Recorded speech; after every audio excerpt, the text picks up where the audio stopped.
Hey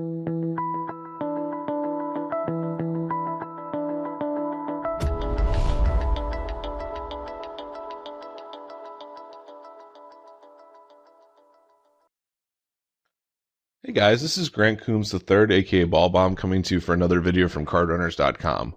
In this video, I'm actually going to be taking a look at a leak finder from one of my newest students. His name is Mickey. His background is actually that he is a tournament player primarily that's trying to transition into cash games and to, probably add some consistency to his win rate. So we've been working for, I think, about a month, maybe just a little bit more. We've already done, I think, probably 3 hours together. And in the first 3 hours, I've seen some really good things from him. I think he thinks about the game at a really critical level. He's really capable of making some very difficult folds that I think a lot of other players are not capable. And he's also because he comes from a tournament background, he's really good at pre-flop. Really finds, as you'll probably see in this video, some really nice spots to squeeze and put pressure on his opponents. Probably the one thing that we've been working by far the hardest on is one, not getting frustrated with yourself when things are going poorly. And the second one is that we've been working on really trying to define ranges for our opponents and to think extremely critically about their ranges as opposed to thinking about our own hand. I think typically in tournaments, you can operate more on what your actual hand is. And I think that dictates a lot more than the actual range of the opponent, where I believe in cash game, that's going to be far more important for you to deal with other players' ranges than it is to actually think about your own hand. So in this video, what I think we're going to do is probably make it into 2 or 3 parts. I'm not sure exactly right now. The first part right now, what we're going to do is it's just going to be organic. I'm not sure exactly how long I'm going to be talking for about different issues. I've written about 4 pages of notes, but we'll see what we get to, what becomes interesting, and hopefully you guys get a lot from that. After the first one, then I'll be able to better break down whether I want to talk more about individual hands or talk about the overall game flow. So let's get into it. As always, this is table number 1, table 2, table 3, and table 4. We start on table number 3 with the ace-6 of clubs. We end up calling with a raise in the cutoff and a call on the button.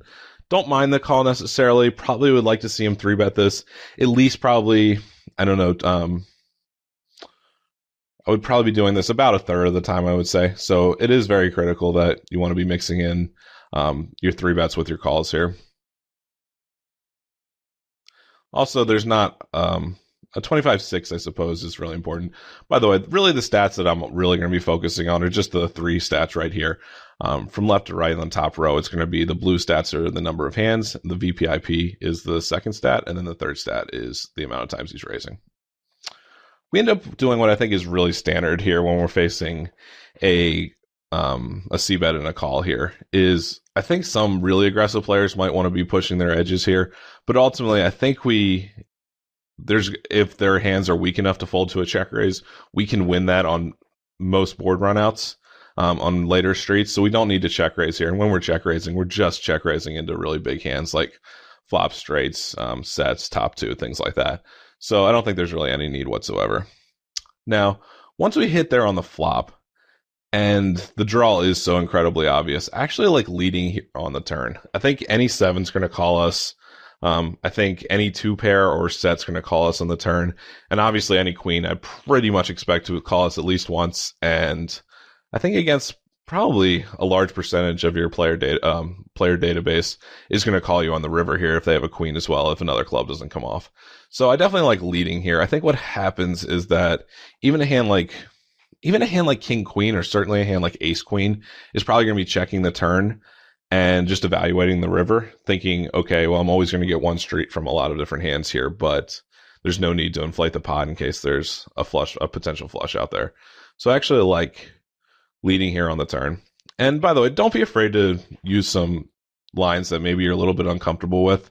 And while it is possible that you're a little bit unbalanced here, I think that while doing it into a 3-way pot, you're just not going to be in these situations all that often. So it's not going to be really tantamount to this. And if you see players are folding a lot in these situations, you can also mix it up. And if you had a hand such as ace 10 with the ace of clubs, for example, would also be a nice hand to mix it up with leading the turn here if you felt that you were being unbalanced.